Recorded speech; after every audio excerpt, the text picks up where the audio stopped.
ಅನ್ನೋದು ಮಾನ್ಯ ಉಪಮುಖ್ಯಮಂತ್ರಿಗಳು ಮುಖ್ಯಮಂತ್ರಿಗಳು ಸಿಕ್ಕಿದಾಗ ಮಾತಾಡಿದ್ದೀನಿ.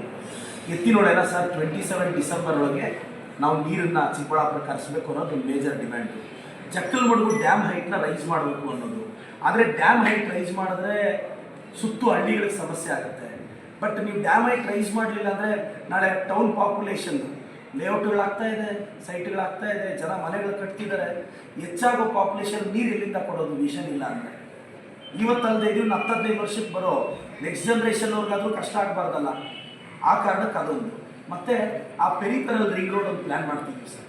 ನಿಮಗೆ ಗೊತ್ತೋ ಇರೋಣ ಕನೆಕ್ಟಿವಿಟಿ ನೀವು ನೋಡಿ, Kandavara road, Mushtur road complete ಆದಮೇಲೆ ನೋಡಿ ಜನ ಕನೆಕ್ಟಿವಿಟಿ ಏನು ಕೆಲಸ ಮಾಡುತ್ತೆ ಅಂತ. ಈಗ ನಾನು ಪೆರಿಫೆರಲ್ ರಿಂಗ್ ರೋಡ್ ಒಂದು ಅದು ನ್ಯಾಷನಲ್ ಹೈವೇ ಅವ್ರು ಮಾಡ್ತಾರೋ ಸ್ಟೇಟ್ ಹೈವೇಯಿಂದ ಮಾಡಿಸ್ತೀವೋ ಅದು ನಮಗೆ ಬಿಟ್ಟಿದ್ದು. ನಾನೇನಂದರೆ ಈಗ ಭಾಳಷ್ಟು ಲಾರಿಗಳು ಈಗ MG ರೋಡ್ ಏನೋ ವೈಡನ್ ಮಾಡಿದ್ವಿ. ಪ್ರತಿ ಲಾರಿಗಳು ಪ್ರತಿ ಓವರ್ಟರ್ನ್ ಪ್ರಸ್ತಾಪ ಆಗುತ್ತೆ. ಒಂದು ಕಟಿಂಗ್ ಸ್ಟೇಜ್ಗಂತೂ ತರ್ತೀವಿ.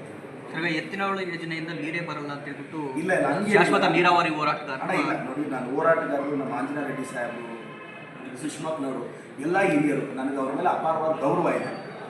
ಎಸ್, ಅವರು 10-15 ವರ್ಷದಿಂದ ಹೋರಾಟ ಮಾಡಿದ್ದಾರೆ. ಆ ಹೋರಾಟದಲ್ಲಿ ನಾನು ಇದ್ದೀನಿ.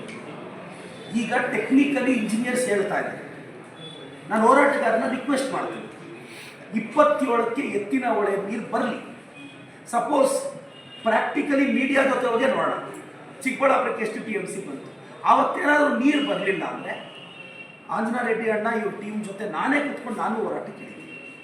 ಈಗ ಇಂಜಿನಿಯರ್ಸ್ ಏನು ಹೇಳ್ತಿದ್ದಾರೆ, ಸರ್ ನೀರು ಬರುತ್ತೆ ಸರ್, ನೀರು ಕೊಡ್ತೀವಿ ಅಂತ ಇದ್ದಾರೆ. 27 ಡಿಸೆಂಬರ್ವರೆಗೂ ವೆಯ್ಟ್ ಮಾಡೋಕ್ಕೆ ನಾನು ಹೋರಾಟಗಾರರಿಗೂ ವಿನಂತಿಸ್ತೀನಿ. ಅಲ್ಲ, ನಿಮ್ಮ ಹೋರಾಟದ ಬಗ್ಗೆ ನನಗೆ ಅಪಾರವಾದ ಗೌರವ ಇದೆ. ಈಗ ಭಗವಂತನ ಆಶೀರ್ವಾದ ನನಗೊಂದು ಅವಕಾಶ ಇದೆ. ನಿಮ್ಮ ಉದ್ದೇಶನೂ ಒಳ್ಳೆಯದೇ. ಪಾಪ ಅವ್ರ ಕೆಲಸ ಕಾರ್ಯ ಬಿಟ್ಟು ಜನಕ್ಕೆ ನೀರು ಕೊಡಿಸ್ಬೇಕು ಅಂತ ಹೋರಾಟ. ನನ್ನ ಸಾಮರ್ಥ್ಯ ಅವ್ರ ಜೊತೆ ಇದೆ. ಮತ್ತು ಅವ್ರು 3ನೇ ಹಂತದ ಶುದ್ಧೀಕರಣ ಪ್ರಸ್ತಾಪಿಸಿದಾಗ 2 ಜಿಲ್ಲೆಯಲ್ಲಿ ನಾನು ಒಬ್ಬನೇ MLA ಅವ್ರಿಗೆ ಸಪೋರ್ಟ್ ಮಾಡಿದ್ದು. ಇದು ಆಂಜನೇಯ ರೆಡ್ಡಿ ಅಣ್ಣನಿಗೂ ಗೊತ್ತು. ಅಣ್ಣ ನಮ್ಗೆ ಸ್ವಲ್ಪ ಟೈಮ್ ಕೊಡಿ ಅಣ್ಣ, 27 ಎತ್ತಿನಹೊಳೆ ಏನಾದರೂ ಬರಲಿಲ್ಲ ಅಂದರೆ ನಾನು ನಿಮ್ಮ ಜೊತೆ ಕೈ ಜೋಡಿಸ್ತೀನಿ. ದೇಶ ಭಾಷೆನ ಕಾಯ್ದೆಯನ್ನು ಜಾರಿಗೆ ಅದಕ್ಕೆ ಸಂಬಂಧಪಟ್ಟ